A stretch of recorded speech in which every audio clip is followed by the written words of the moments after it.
Separations.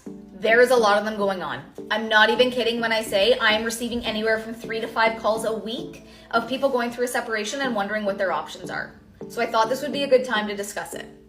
Generally, there's 2 options when there's a matrimonial home involved. Option number 1 is you sell the property, you split the proceeds, and you both go your own ways. Option number 2, which is a lot more common I find, somebody is trying to buy out the other partner to keep the home. Now, generally when kids are involved, there is a child support payment going one or the other way. Either the husband's paying it to the wife or the wife's paying it to the husband. I'm not gonna lie, a lot of the times it's the husband paying it to the wife, but I have seen it the other way.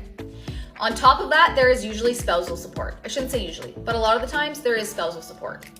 Now, for somebody who is receiving child support and spousal support, that is used as income to help you qualify for a mortgage.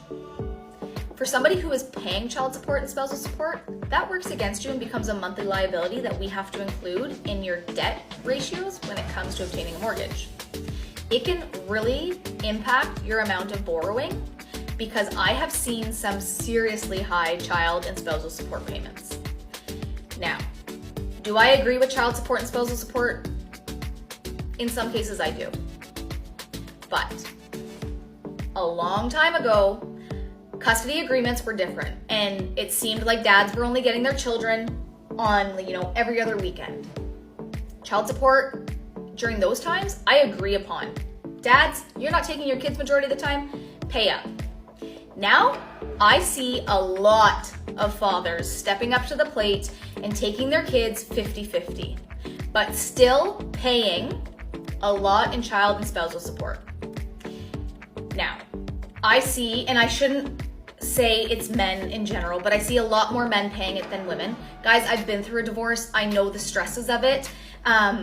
I just can't get with our system making men, and I say men again because it's majority, being penalized from keeping a home or buying a new home because they are paying for their exes to live in the home that they had or to pay for a new home that the ex has when they have their kids 50% of the time.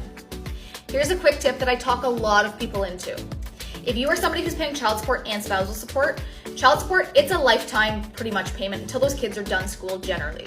Spousal support, find out what the lump sum payment is going to be. You're gonna pay spousal support for X amount of years.